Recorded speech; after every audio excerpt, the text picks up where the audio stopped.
Wherever I go, tall jokes.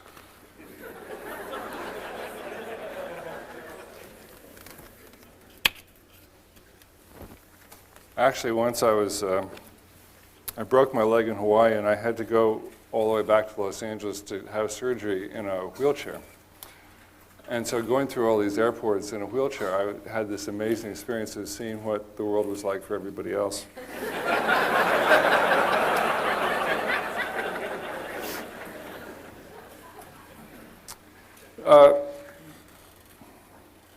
Which is not a bad way to start talking about what I'd like to talk about. I'd really like to shift gears a little bit. One of the problems that I have is that I seem to be looking at in some direction that other people often aren't. And I've been an early advocate of all this kind of technology, however you lump it. You've heard some writers today who talked about how they embraced their typewriters unto death. I actually was extremely eager to get rid of mine and went to word processors in the late 70s. I had a machine that I got from Olivetti because my first typewriter was an Olivetti. And it was an amazing thing. I think it was maybe even 48K of RAM. It had 10-inch floppies, remember those things? Huge. You had to have a service contract for it because it was constantly breaking, and guys would come and fix it. And I think, in a sense, it's just always been my interest to jump on these things very early. In 1973, when I was directing my first film, a movie called Westworld, I wanted to do a special effect that required digitization. So we went out to effects houses, and nobody knew what we were talking about. They kept saying, "Don't you want to solarize?" Which is, I don't know if anybody here remembers what solarization is. That's what Stanley Kubrick did in 2001 for part of it. It's that shimmery kind of look. And it's essentially a photographic effect. I said, no, this is something called digitization. You have to turn the image into a series of ones and zeros and then manipulate it in the computer. Nobody had a computer. Nobody knew what we were talking about. Finally, we went to Jet Propulsion Laboratory, and they said that they could do 2 minutes of film for us for $1 million, and it would take 9 months. We explained that the whole movie was going to cost $1 million, and we had only 9 months to make it. And actually, finally what happened was that a man named John Whitney Jr. did it at night on some computers that were owned by a company called Information International. And I think that was the first use of digitized film in a motion picture, 73. The reason why I mention all this is to try and lead you into my interest today, which is what's going to happen when everybody is really sick of the technology that we're seeing right now. I think before I begin to talk about exactly that, I'd like to mention that among the very exciting things that we've seen, and there are some examples in the course of this conference, which I found to be a terrific conference, some examples of technology that does really just lift you out of your seat. It's really exciting to see. There are also some problems. I don't know if I'm the only person who's concerned to see Humphrey Bogart advertising a product that didn't exist when he was alive. It's technically extraordinary, you know, and amazing to see. But on the other hand, you could be next. In other words, this whole conference has been videotaped, and 50 years from now, there could be an ad saying it's okay to dump nuclear waste in the ocean, and experts over the generations, and there's a shot of all of you in the audience applauding, in agreement with a position that you don't have any idea about.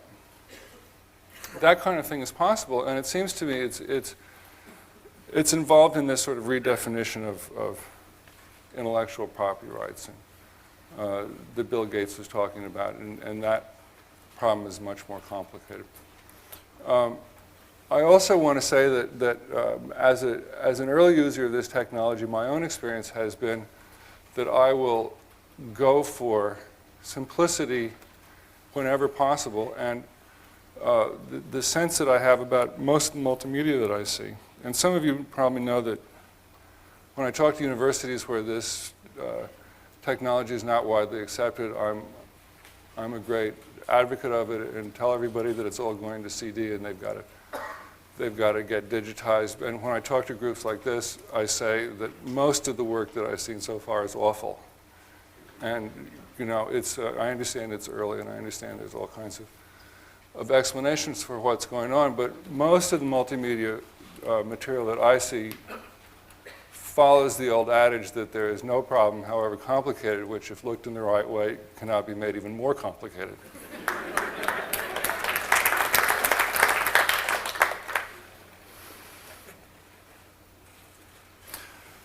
But what about all of this stuff? All this technology, all these screens. The experience that I have in my life, and I have sat in front of a screen now for about 15 years, all day, every day. And the experience that I have is that more and more people in the world are also doing that. And that the kind of everyday experience of technology, the pervasive sense of technology, the cellular phones, the smallness of those phones. I saw John Scully walking around talking on the phone, going up and down the stairs. And it made me think, actually, of what life would have been like for Einstein if he'd had a cellular phone. Al, what time are you coming home for dinner? Al, listen, we've moved the faculty meeting to Friday. Al, I wonder if you can he'd never get anything done.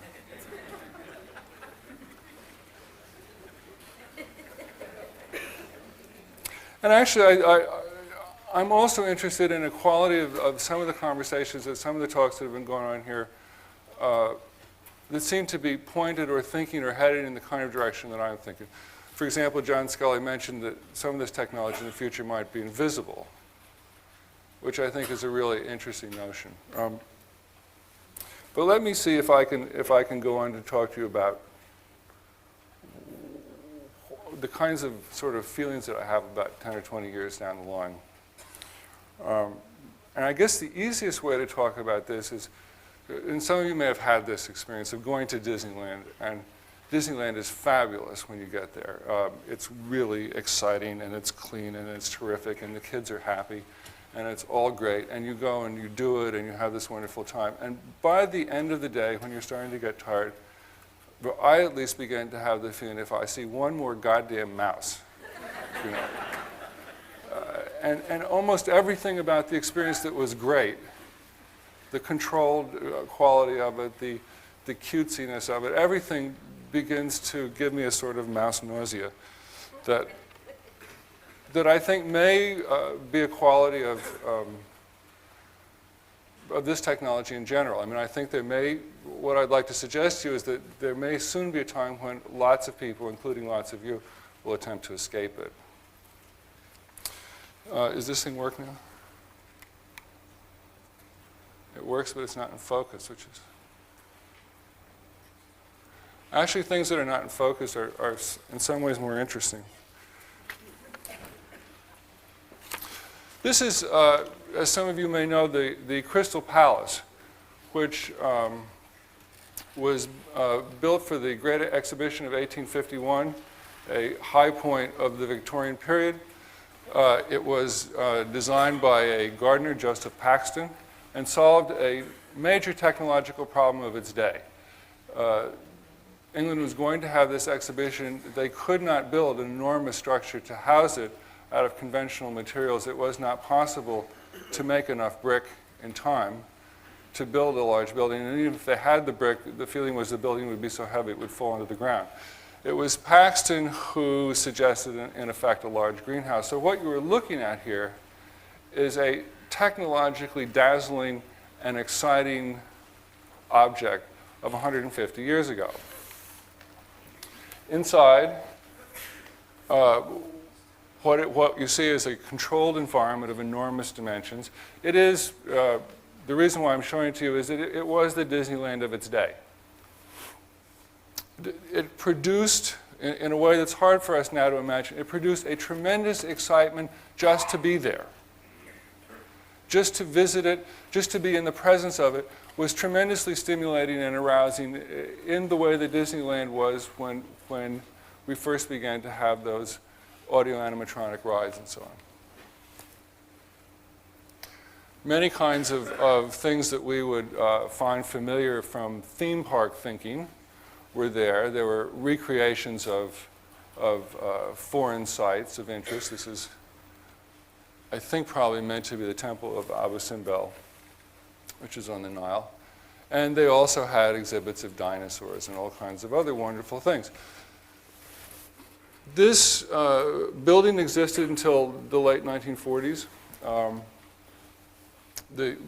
One of the things to notice now, or that I encourage you to notice, and it's partly the method of illustration helps that, is that this is really old seeming. It seems really old. Whereas something like this, which is a modification or a simulation of a natural environment, seems in some ways kind of contemporary. And we are accustomed to these kinds of images, kitschy images, or other kinds of images like this, and we find them either amusing or entertaining. But I don't think that we see them as desperately old-fashioned in the way that that we see the Crystal Palace or that whole idea.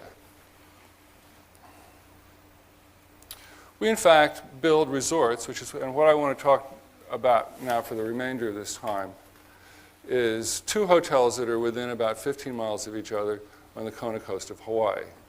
One is the Hyatt Waikoloa, which was built, I think, in the last 5 years, and like most Hyatts, has this sort of Disneyland quality that has been very, very popular in recent years. And the other is a hotel called the Kona Village, which is much older and smaller and has a different rationale. Here is a sort of waterfall that you can walk, underneath and have a sort of Peter Pan fairy tale experience. The waterfall connects to a recreational area, and in turn is related to an enormous hotel complex of sort of Egyptian gigantic dimensions.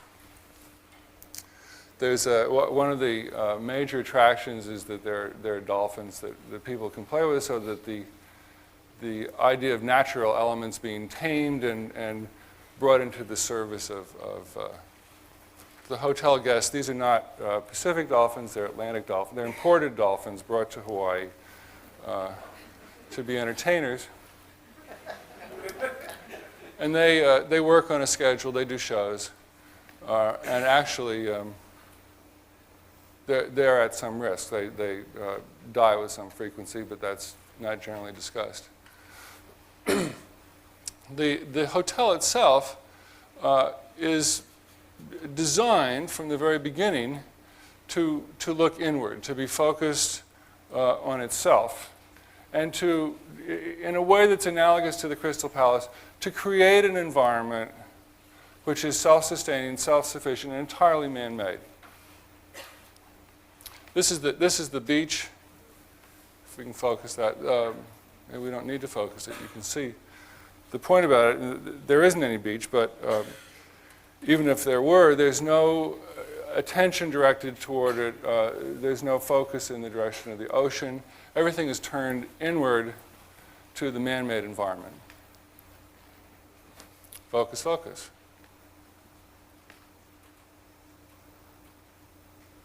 In the method that is now routine in this kind of environment, there's a sort of Venetian gondola as a method of transportation, and there's also a monorail. And the two run sort of side by side. Here you can see one from the other.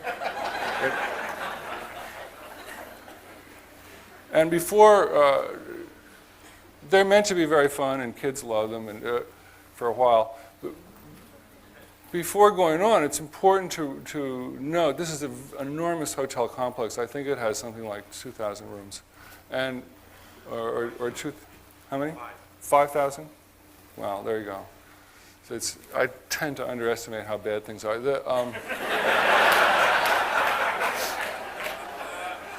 One of the things that this delightfully conceals is that you must commute from your room to the beach. And this is actually how you do it. The tram, the monorail will take you right up to the shopping area. And the reason why this picture exists, this is I'm sorry it's so dark. It's the lobby. Let's focus. The reason why I've included this picture is that, oh, I probably need that neat little laser pointer. Well, why don't I just use my hand? There's some natural environment up here. This is a mountain.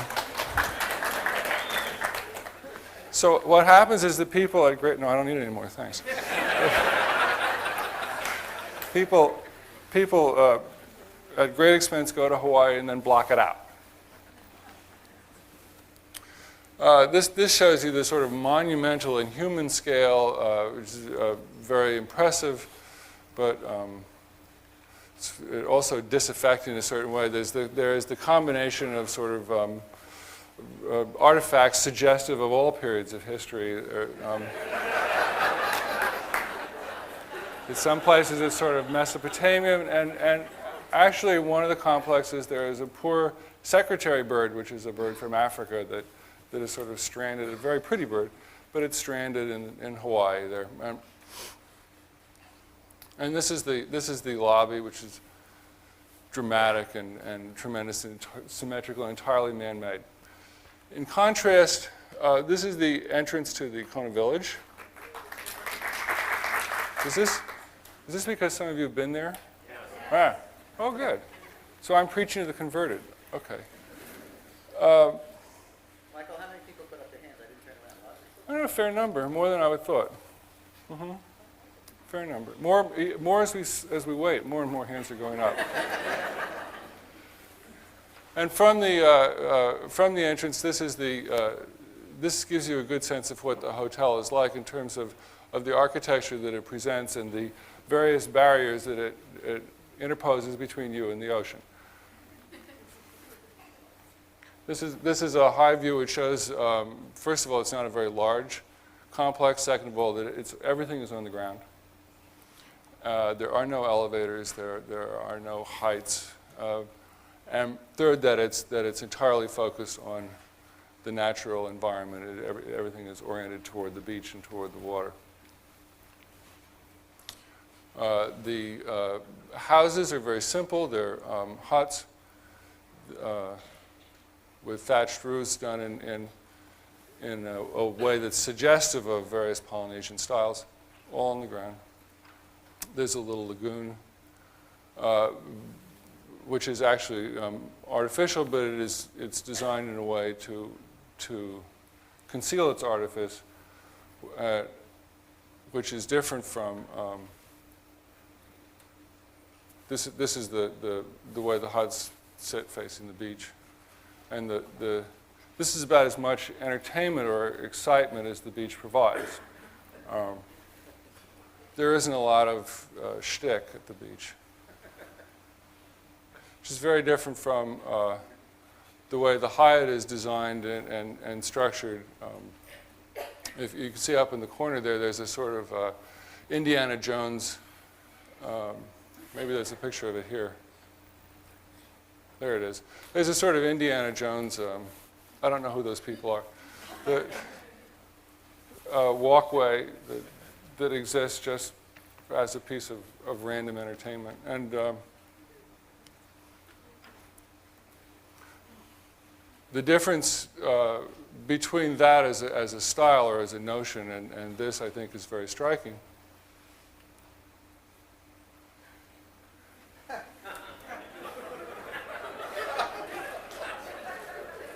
Words fail me.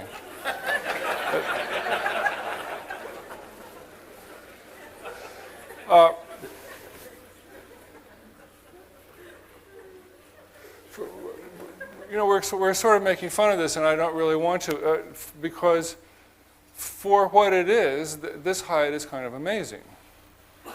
You know, if you set out to make something like this, it's a very impressive, in certain ways, execution of that idea. What I'm going to try to suggest to you is that in the future, this is the Kona village.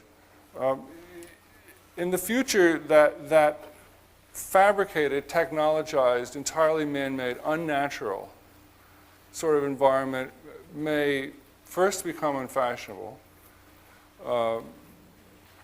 and begin to be desirable only to people who can't afford the more expensive environment. And I should have mentioned to you that Kona Village is an example of one of the themes that we've heard, which is that it costs more to get less. In this case, in order not to have telephones in the rooms, in order not to have air conditioning, in order not to have room service, you have to really pay a tremendous amount of money.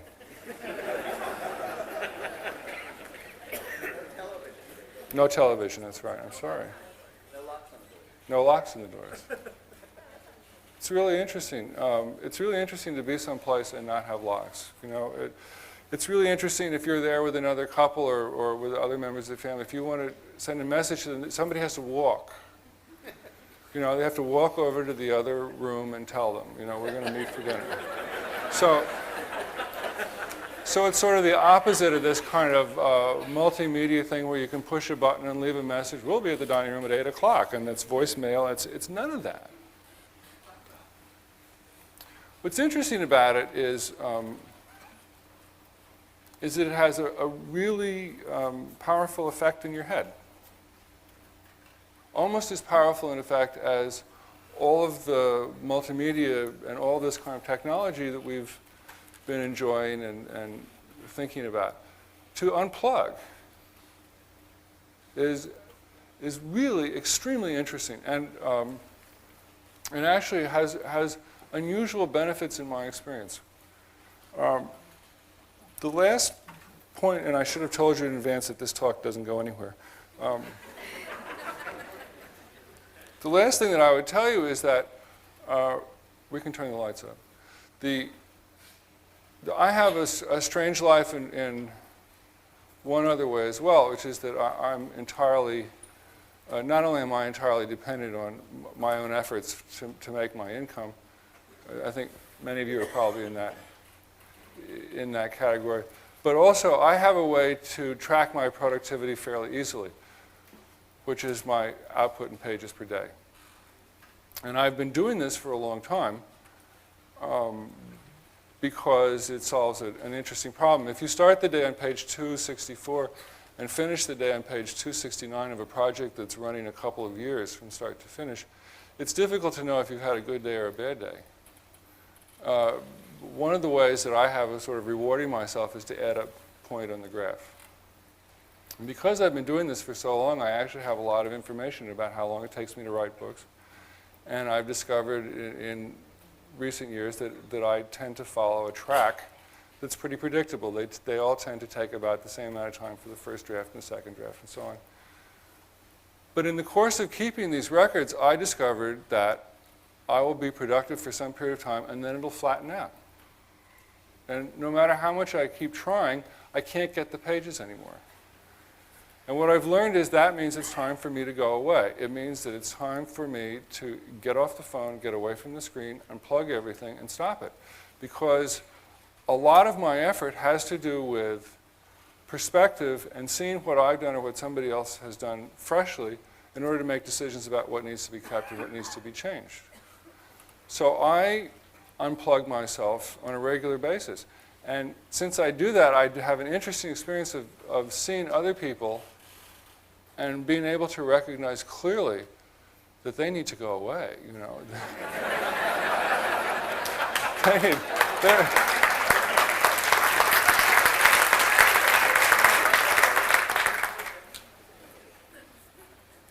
That's really all I have to say. I guess you've had that experience too. Thank you very much.